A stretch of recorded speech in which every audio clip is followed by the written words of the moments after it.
Hey, everybody, it's Brian Burns. Welcome to this episode of the B2B Revenue Leadership Podcast. Today, we got an interesting story. A former Navy SEAL turned researcher into motivation. And how do you apply that to the corporate world, to the B2B world? How do you get everybody in the organization aligned and motivated to understand what the goals are for the organization and to have the organization reflect those values back to the employees, to the people? And how do you maximize that? He is working for a company that produces a lot of this great research that other people are using to write their books about. But why not go to the source? So Aaron Tucker is joining us today. Before we get into it, I want to make sure you're checking out all the partners, gong.io. They've got some great research, and they've done a project with discoverorg.com. They've got an ebook on how do you separate those B players up to an A players, and how do you use great data to find your ideal customer profile and not have to spend a lot of time and money trying to get their contact information and what they care about. Also, co-video. If you're not using video for cold outreach or even warm outreach, you're missing the boat. This is the year. Everybody's sick of spam and cold calling. It's just not working anymore. It's not effective. We have to treat people like human beings. And that's why I started the course, start the conversation, get the meeting. The price is going up the second week in July. So if anybody on your team, you'd like to get them doing cold outreach, people who don't know who you are, you don't know who they are, and in an effective, scalable model, check that out at b2brevenue.com. And look under training. You can schedule a call with me there if you want to check out to see if it's a right match for you. I can do a quick 15-minute call with you to talk over your situation. Let's get into it with Aaron. I'll sum it up at the end. And here we go. Hey, Aaron, thanks for joining us today. As a way of getting started, tell us about yourself. So my name is Aaron Tucker. I'm currently a VP running, basically sales and operations for about a 10-year-old consulting firm that became a technology play. My background is I spent a career as a Navy SEAL. Basically got out, grad school, all of that, and then a little time in the defense world, and then basically started rolling pretty much into consulting. I've been doing consulting for, probably almost 8 to 9 years now. Various different types of roles. I always seem to end up somehow in a sales position, ultimately at the end of each one of my jobs. Good, bad, and different. I don't think I have the bubbling personality, but whatever works for the company. But well, you must have the thick skin, though, huh? How long were you a SEAL? Almost 18 years. Is that possible? I mean, it is possible. I would think that would have not as long of a tenure, no? So there's some physical ramifications that occurred through the years, a few surgeries here and there. But, I wouldn't say my career was any shorter. I mean, there's guys that have been doing it longer. I think ultimately, being a SEAL, it's not all operational. I mean, I have had some admin. I've had some, trainer, instructor roles, along that career. Yeah. So it's not completely being deployed 24/7. I think like it is in the movies or various TV shows that are out there. But yeah, it did me well. There were a lot of great skills, I would say, outside of, in the business environment, things like that. But yeah, so I work for a company called Immersive. We do behavioral science research around various levels of engagement, from sales to product to, customer engagement, using about 40 years of peer-reviewed and empirical data. Our founders are some of the top behavioral scientists in the world. And we always joke, a lot of our competitors prior to us forming a software play actually named our founders as kind of the leaders in the environment, which is kind of ironic from our perspective, but definitely beneficial at the same time. And what is the motivation on your customers' end? What drives them? So this is where it gets very much into the behavioral, the science side of the house. So we teach and use a framework called self-determination theory. So if you've ever read Dan Pink's book Drive, yep. It was based on that. He literally spent a week with one of our founders and then, basically wrote a book for the masses, which was, good and bad. Some of the founders have a little heartburn over it, but ultimately it was great because it got the theory out. Laszlo Bock wrote about it in his own book, and it's a lot of the books that you see new around motivation from the Blanchards and a bunch of other people. They're all using our framework, they're using the research that our founders developed. So the way to break this down for the most part is you have to first look at what motivation is. And so motivation isn't typically what we think it is. There's this whole concept around, more motivation is better. Well, the reality is that's not necessarily the case. Probably not, no. I can be highly negative motivated, and that's not going to be a good thing. And so we always picture imagine a T-Rex chasing after you, and that T-Rex is motivation. More of it's not going to help you. Ultimately. And so what the science has taught is that motivation is actually something that's more multidimensional. So if you look at Maslow, they work on a very linear paradigm. What we've learned is that it's not a linear thing at all. So if you look at what we call the motivation continuum, you can be unmotivated, you can have, external pressure being, it's that carrot and stick. Like, I'm going to give you this external source of, we'll call it financial, to open and close this door 10 times. And that's great. So you made a little money, you open and close the door, easy day. But the issue is on that 11th time, you're not getting paid anymore, you're going to do it. So that's kind of where it's a form of motivation. It's just not a positive one, but it does work in the interim. In the short term, it's fine. You get into more of what we call personal value. And this personal value is, the reason is Simon Sinek, who I'm not a fan of, ultimately. He says the why. So this personal value is really you and that why. It's that internal reason of why you're actually doing something, which really drives you to accomplish it. And then finally you get into, the intrinsic side of the house, which is it's kind of, in my opinion, is rarely seen as adults. But as you watch your kids play, you see them running around just having fun. They're doing it because they enjoy it, not because there's any sort of external reward. They do it because they love it, just because they want to play. So understanding how each of these affect an individual at the same time is basically, we have developed a modeling around it that allows us to actually quantify it. And so by quantifying it, we can basically kind of pick apart what an individual's motivation is. Is it external pressure? Is it internal pressures? Is it personal values? And then once we kind of have that profile, we actually provide, the platform itself will provide courses of action of how to kind of increase and move it towards a more positive value of the personal value or the intrinsic side of the house, in order to, kind of self-motivate. Because what research has told us is that, the more engaged and motivated, if you want to use that term, the more you enjoy your work, the more you'll stay late, the more you'll make those glorious cold calls that we all love so much. The more engaged you could be on a product, if that's the case, and which means, realistically, the more you'll buy. If you can engage someone more inside of a retailer, because, let's be honest, retail is kind of a dying market right now. The more you're engaged, yeah, it is. It is what it is. So the more you're engaged inside that store, the more time you'll spend there, which ultimately, should lead to, more sales, from a retail standpoint. So being able to kind of quantify across that spectrum has really allowed us to kind of dive into a more personal level. And we actually provide everybody who takes the survey an actual full-on report of where they are, as well as, and it's interactive, so they can kind of pick their own courses of action, things that they want to do to make the change. And we provide a step-by-step form within the software package. And can you give me an example of how, like, a business-to-business client of yours would use you guys and leverage you, and what would the outcome be if they did? Perfect. So I'll use our latest round of basically the latest survey we did with a client.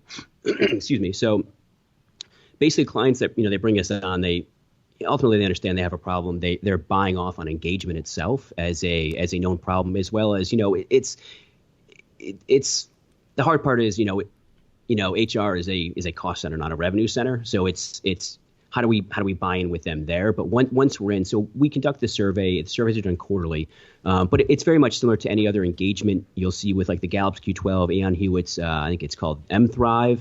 And so, basically it's about an 8-minute survey. They take the survey, and about a week later we roll out reporting on it. And so what it allows for the organization to do is, so as I said, every individual gets a customized, or, it's an auto-generated, based on an algorithm that we developed, a report that will tell them exactly where they are within the motivational spectrum. But what it also does is, it provides them with, hey, here's your weak spots of the 17 indicators that we have, and here's how you improve them. Now, this rolls up to the team level as well. So as a team of 5 or more, and the whole thing is anonymous, which and any of our competitors will tell you, any team with less than 5 people will not get a report, because you kind of defeat the whole anonymity of it. Yeah. And so at that team level, we give the team manager, the team leader, a report as well of, this is how your team is doing. And there is a quantifiable score as well, which can be tied into performance management if an organization wants to do it. And then on top of that, you'll get one for the departments in the organization. It just depends how you want to segment that data. Again, it's all the report itself is interactive and it's all created automatically. But then at the organizational level, what it does is you can actually break down what each team is doing, each department is doing, division based on location, and any way you want to segment that. And you can basically know where you need to put your spend. So if you see, case in point, we had a client about a year ago that took the report, they came back. And we dove into the data with them. What we realized was they had launched a new, they changed their commissioning on how the commissioning structure is working with the sales team. The sales team loved it. It actually benefited them, financially really well, which was great for them. But what we didn't realize was the product team got a little jealous, and it created some internal pressures that no one knew about. And ultimately, it created some internal issues. If it wasn't for the system, they would have never caught it. What they knew the issue was there. They couldn't pinpoint it down to a specific department. And so what we're able to do is basically provide them with the data of exactly where the concern was coming from and exactly, where and why. And what this allowed for was for them to kind of put a program in place around the product teams to kind of build up their engagement, their motivation, as well as what we call compensation satisfaction, in order to kind of alleviate the perception that sales was, getting away with something for once in their careers from a financial standpoint. I mean, God forbid that happens. Yeah, I know. Yeah, of course. So that's how it was used. More recently, we have a client that actually provided us with all of their data from Aon Hewitt and their engagement. And so, we were able to go through it tied to our metrics. And then as we are rolling out our pilot program with them, we can actually tie our metrics into their own pre-existing KPIs as well as the pre-existing data they received from Aon. Because some of the issue that we've seen is, places like Gallup and Q12, what it comes down to is if you look at Gallup 16 years ago, the data is unchanged. There's been no real improvement in engagement across the board in 16 years. A&E was the same way. And so I look at this from an analytics standpoint, and I taking this from an operations and finance or sales, at what point would that be acceptable? At what point would you keep paying, hundreds of thousands of dollars a year for a service that didn't give you anything? That is just validating it. And that is relevant because of, the generational change, or just the society, the cultural changes that are going on, or? So what we found is, what we believe and what the science is telling us is that what this really comes down to is, so Gallup and all the others, and I pick on Gallup a lot because, they're the big, dog in the yard, so to speak. It's lagging indicators. So none of the information they're giving is a leading indicator of any way. So if I were to tell you, we make a big joke of, do you have a best friend at work? And that's one of Gallup's questions. And so the answer is, sure. What does that really mean? So if the answer is no, then okay, great. I don't know what to do with that. Do I need to create a Tinder for the office? I mean, is that the solution to make best friends at work? I mean, the answer is obviously not. So, when I look at this, when I talk to prospects and even clients, it comes down to, would you accept that kind of data to run your operations, your distribution center, your sales team? I mean, because we are such an analytics-driven, world this day and age, because it's all at our fingertips. Yet for some reason, we're accepting a decade-old analytics that aren't telling us anything. And so that's it. But to get to the point about the generational gap, what we've really seen is, and what self-determination theory itself has taught us is there really isn't a difference in the generations in terms of needs. So we have what's called basic psychological needs of autonomy, relatedness, and mastery. And autonomy is not what we think it is. It's more about creating endorsement and volition in the activities that we do. Because let's be honest, none of us really enjoy meetings. We know we have to go to them because that's just the way it goes. But it's a matter of how do we create that endorsement and endorsing the behaviors that we want within an organization. Because the reality is we don't always have a choice. Relatedness comes down to we all want to be cared about. That's ultimately it. We want to care about people. And we want to be cared about. And mastery is really just about, us getting better at the things that we do. We all want to increase our skills. We want to be able to apply those skills. So it's a matter of how we apply these things, across the generation. And I think the thing that a lot of people don't understand is, there's a theory out there that basically talks about, a shift. And I think we all look at it as the digital transformation is what we're calling it now. But there's really a 1,000-year-old science around it. And it comes back to the time of Galileo and stuff. It's the fact is we're able to gain this information, this knowledge at our fingertips. When you and I were growing up, we wanted to watch, a TV show. We had to be in front of the TV at 8 o'clock on Channel 6. And that was how we got our information. That was the only way to do it. Well, there's been this massive shift that I think a lot of organizations don't fully understand. And it's the simple fact that, I can go on Google and I can, Google the answer today. I can go on Coursera and I can learn whatever specific topic I want. I can go to Udacity and do the same thing. I don't need for the information, to be on its schedule. It's now on mine. And I think a lot of organizations, I think we haven't really truly learned that the fact is the desire, the needs of our employees are the same. It's a matter of how we provide that information to them to allow them to thrive and be extremely successful. Because the newer generation is obviously better at it than we are. They have the information at their fingertips, whereas, you and I growing up did not.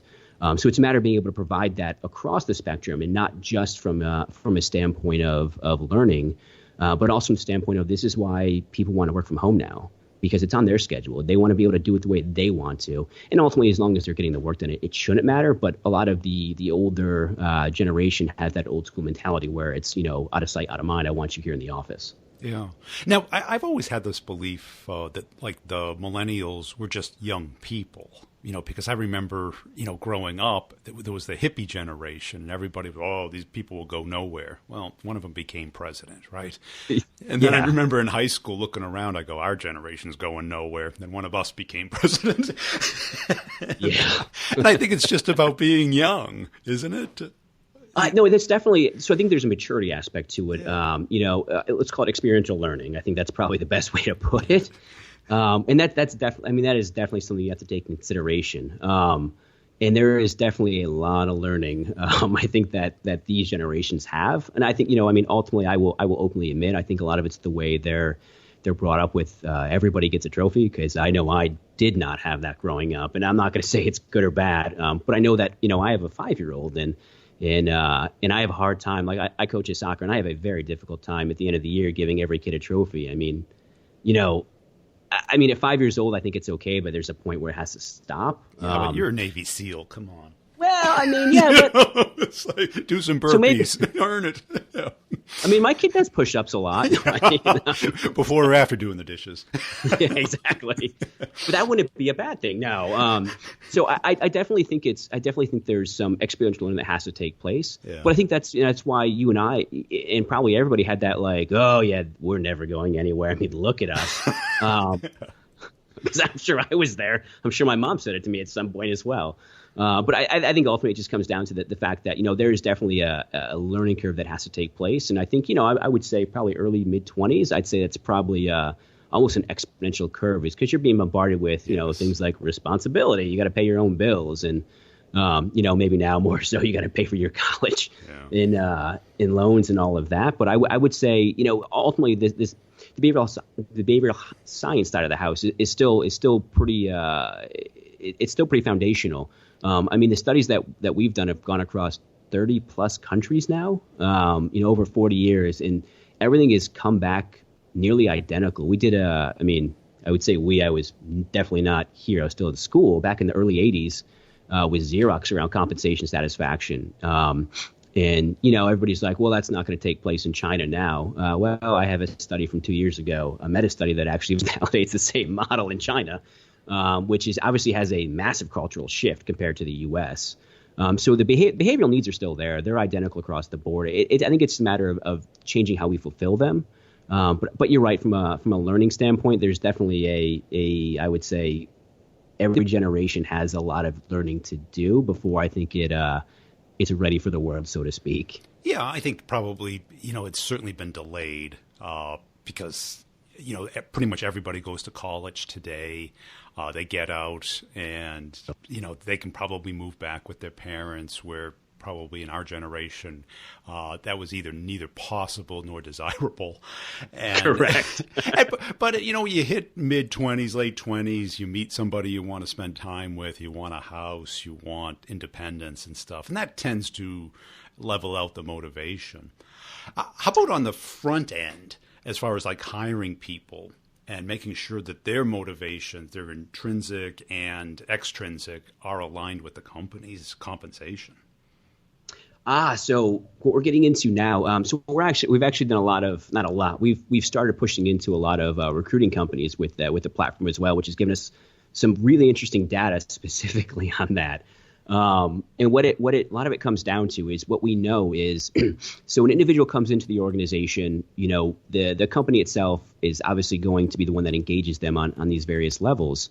But from a compensation standpoint, what we know is there is there's that tipping point to where once you have enough money, once you're, I guess, secure enough financially, you're good. And if the company's culture is well, I mean, from that standpoint, if the programs in place, are engaging you and make you happy and you have, mindfulness and vitality, the compensation is very less important. Once you can pay your bills, you can save a little bit if that's what you want. And but what we know is compensation is not as much of a driver as we think. If you can fulfill, the happiness side of the house, and I'd probably get punched in my face by some of the PhDs for saying that, because happiness isn't an indicator we use, but ultimately, it's not as important. So, for instance, we did a fairly large research project specifically around compensation satisfaction, and what we found was there was a huge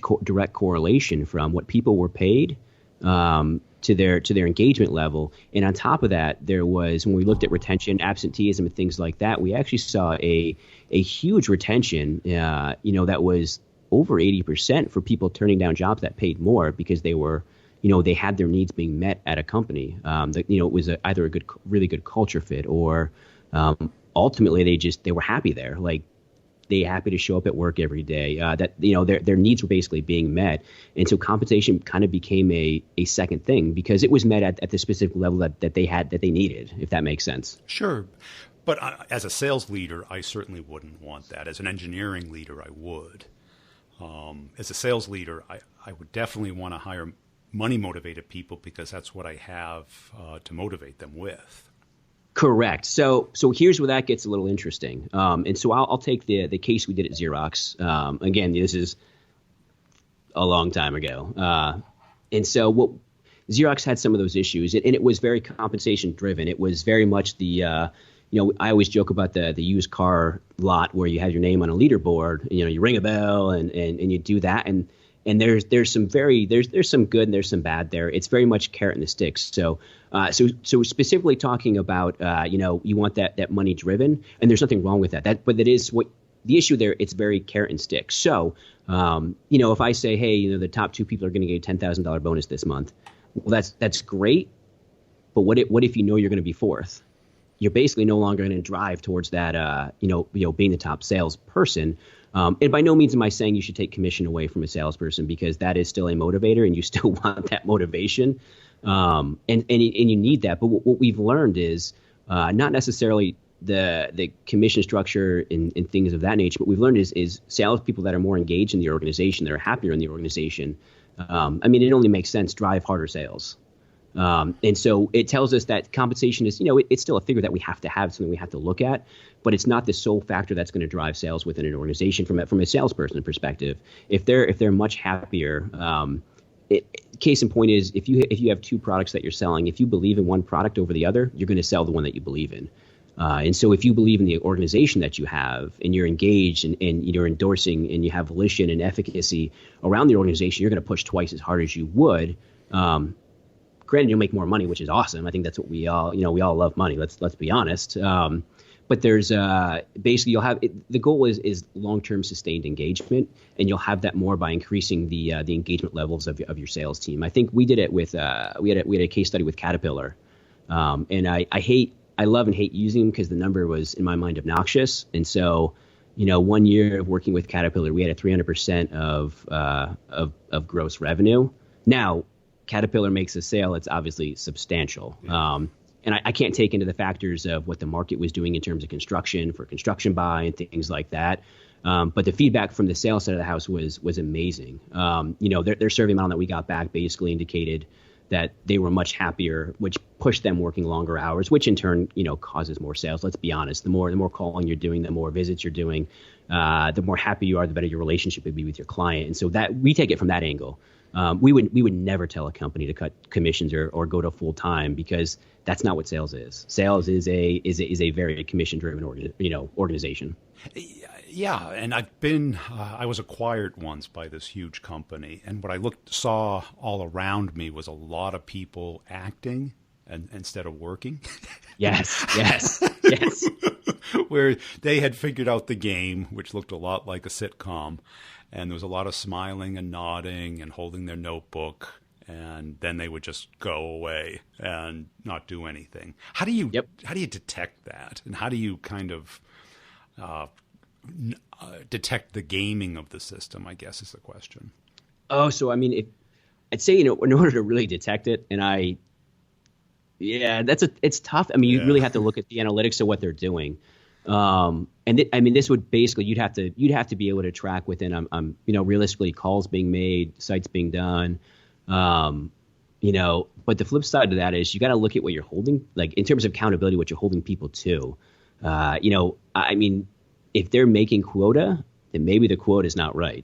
If you can look and realize that, people are sitting around 6 hours a day and they're making all their sales in those 2 hour period, I would really begin to take a look at that from a number standpoint of, obviously they're doing what they're supposed to, but is mediocrity what we want? And so I think at that point you really have to be able to pull the data from how many calls they're making, how much time are they spending on the phone.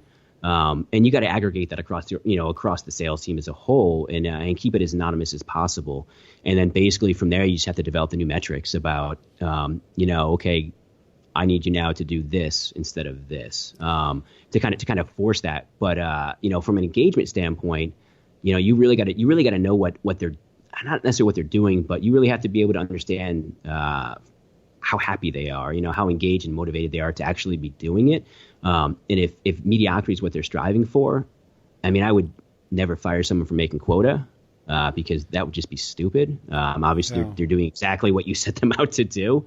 But they probably need coaching and mentoring in order to truly determine exactly why mediocrity is what they're going after. And is it a mediocrity, or is it they're just so tired of cold calling that they're just beaten down? And if that's the case, then we got to look at that and figure out, if that's not making them happy, how do we decrease that negativity in them? Is it a thick skin issue? Is it they just hate it and they need to be shifted to more of an inside type sales role? Or I'm sure you saw it in the military. I worked or sold to the military for a lot of my career, and there was the the SEALs on the the tactical side, the obviously measurable functional side, right? And I would sell to intelligence agencies, and I'd look around and I go, these people can decrypt messages. I don't know how they make it to the office in the morning. No, that's fair. That is fair. Right? And then you go to NASA, I go, these people put a man on the moon? You're like, wait. No, and you find out it's like 3 scientists down in the cave somewhere that figured this all out. And then there's all the support staff. So there's like this big machine that just cranks. And this is a system. And yes, there's the cog, they hit the stamp, and then they take a sip of Coke and they hit another stamp. Do you guys ever get pulled in to kind of like either fix that when it doesn't work or diagnose it? Yes. So this is so we did a kind of going into the product side, even education. We did one of our research projects this past year was with Udacity. Udacity being one of the, I can't call them they don't like to be called an online learning institution, but they pretty much are. So if they're listening, I apologize up front. But we went in, and so it was one of those, why is the churn rate so high? Why are people not doing this? Why are people not completing courses? And so in this case, we went in and we basically developed we took the hypothesis that Udacity wanted, and then we basically created the survey modeling through specific psychology to basically create the right questions, and basically went in, got the survey, we analyzed the data, and we came back with the answers, and we actually disproved the hypothesis that they wanted, but we were able to prove other stuff. And so we do go in, but you have to go in with a pretty open mind of what you're going to find in this case. And so ultimately for them, what it came down to was, it came down to people didn't really want to finish the courses. What they wanted was this very specific 2 weeks of this 6-week course that they're paying for in many cases. Yeah. And so they're only going to do those 2 weeks and they're jumping off. And so, so we went in and we're still working with them today to create basically guidelines of how to engage the customer. And ironically, you'll laugh at this. Our first going into this was video games. We own the market share of video game engagement in the world, which is, to me, it was comical when I first got brought in to think about that. But it was, how do you engage people in video games longer? How do we get, which maybe isn't necessarily a good thing, I think, as I look at my child. But well, that's where the market is, right? Correct. Yeah. And so, in case in point, one of the ones was we got brought in by I think it was either Blizzard or Warner, and they were like, can you validate that more blood sells? And that's because that's the school of thought is, it's a first person shooter, Diablo, whatever. We're just going to have blood spewing everywhere, and people are going to want to buy it. So. Oh God. So we were like, sure, that sounds like something we'd want to figure out. Yeah. So we went in and we found out that it had nothing to do with it. There was no correlation from grotesque violence to engagement in the game. It wasn't what people wanted. I think there was a tipping point to where if there was none, people would be like, well, this doesn't have that realism that you want. Yeah. But you go far off to the other extreme. People were like, yeah, this does nothing for me. Like this. Yeah. Exactly. And so that made the director basically extremely happy because she completely thought that more blood was not the answer, whereas the developers did. But so there, and then I think, it's funny you bring up the military side of the house. The big issue we have there, and I guarantee you saw this in your early days as well in, working was, all those people work in silos and they hate anybody outside that silo. They want nothing to do with it. They're like, this is my little rice bowl. Yep. This is my product. This is my idea. Anybody who tries to infringe on that, I'm going to basically try to put down any way I can. Yeah. And that's why you see the 3 scientists in the basement doing 90% of the work, because they're the only ones who are collaborating. But yeah, so we definitely get brought in to solve a lot of engagement issues on products, as well as the employment, because it's the same framework. Our framework has been used to develop what's called PENS, which is the leading in video game engagement. It was used to develop the leading engagement levels for churches, almost 15 years ago, and then we did it for the 7-minute workout with Johnson & Johnson, increase engagement on their, fitness app. And we've done it for a 401k with Prudential on the 401k app. It's been used in a myriad of different ways, just across the spectrum, because at the end of the day, we all have needs and those needs need to be fulfilled. It's just a matter of how we do it. Now, a couple of years ago, there was a big push in sales with a lot of gamification applications and services. I don't know if you've done any work with them or tried to help them determine exactly what things really do motivate people, other than just the leaderboard and number of emails, number of calls. So we have, and we take it from a different perspective than most sales consultants would. And I think it's more because, we have a bunch of big brain nerds that are kind of introverted and probably aren't the best salespeople. And that's okay, because we need them too. And so ultimately what it comes down to is the way we teach sales, and we do it for clients here and there that need it, but we teach it from, how do you communicate better? How do you communicate to create that more interpersonal relationship with a client, with a prospect, in terms of from the words you use, the way you shape your message, to kind of garner that relationship. We're less concerned on the closing portion than we are on building the relationship. And I think I'm sure there's some direct correlation there. I haven't seen any studies on it, so I won't say there is. But I will almost guarantee that there's probably some causation and correlation from the way that we engage a client, obviously, from just the way that we communicate with them, the way we hold ourselves accountable to them, from that initial warm call, warm lead to to closing the opportunity, hopefully.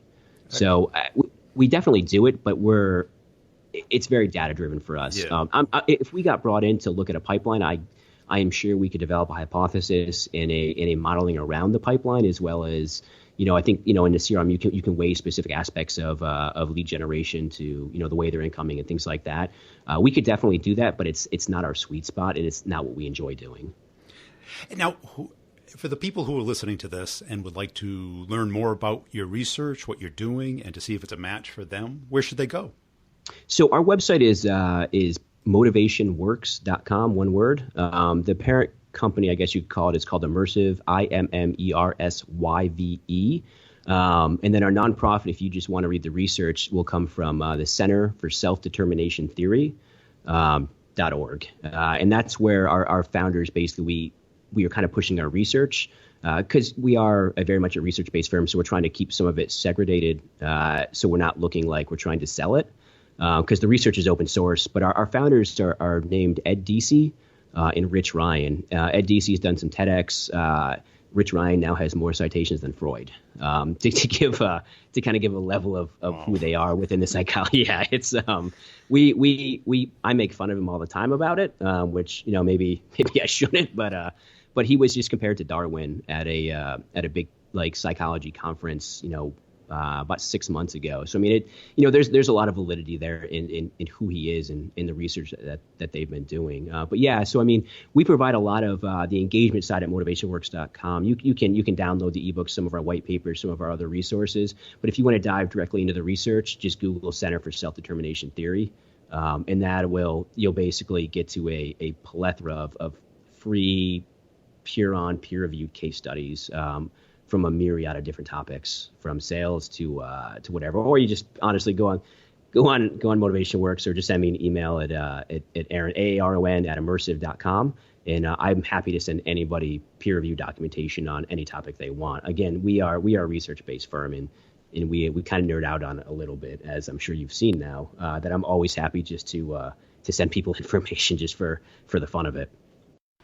I always find it funny that the people who do the research, they get an attribution in these books, and the authors do probably a great job about communicating the value, but we often forget who really did the research and the understanding of the content versus the popularization of it and the marketing of it. So I found that interview really interesting. I'm going to start checking out that research because that really interests me, because too much of my life I've been a carrot and stick person. More on the carrot than the stick, but to really understand people, because I coach people all day long. I work with organizations, and the comp plan is a big part of it, but I think people want more than that today. Certainly younger people do. They want more meaning in what they do and why they're doing it. And the old school outreach and understanding about connecting with people and understanding people in general, not just yourself and your self-interest and trying to get the meeting set up. So check out Aaron Tucker on LinkedIn and his company. I'll put it all in the show notes for you. And make sure you're checking out my free ebook on how companies buy. Instead of focusing on how you sell, you first have to understand how companies buy so you know the game you're playing. And you can find that at b2brevenue.com. Just type in your email address. You'll get an email with a link to the book, not the physical book, but a link to the PDF version of the book, and you can just download it from there. Also, connect up with me on LinkedIn, Brian G. Burns on LinkedIn. If you prefer YouTube, I'm on YouTube as well at Brian Burns Sales Podcast. I put these episodes up on YouTube for the folks that find me on YouTube. And make sure tell somebody about the show. And if you'd like to be on, or you know somebody you'd like to have on, let me know. I really appreciate all the feedback everyone's given me. Got tons of episodes. I'm still trying to get to twice a week. It's just a lot of work. I'm sorry. I got the shelf. I've got tons of interviews. I've just got to edit them up, and maybe have a little downtime this week, and probably do that. Thanks for everybody for listening, and make sure you're checking out the show notes for all the partners. You get 2 coupon codes that you got to try out this week. One is for nudge.ai. You get a free month.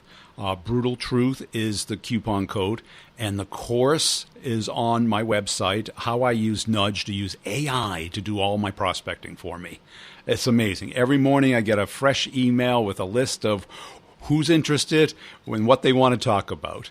And I just take that, I give it to my virtual assistant, and we got meetings galore. It's really a nice way, a humanistic way of connecting up with people and understanding what they care about instead of talking about what you care about. The other coupon is same word, Brutal Truth, no space in between, for pipedrive.com. Pipedrive is a great way as a personal CRM, and for small teams, it's so much easier to use and intuitive. And you really need your own CRM. I'm telling you. Everybody should have their own, so that when you leave a company or you move around or you just don't want some heavyweight clunky thing to keep track of your contacts and your actions and the history and all of that. LinkedIn is nice, but you don't have the contact information, you don't have the history, all of that stuff, and it's not connected up with your email.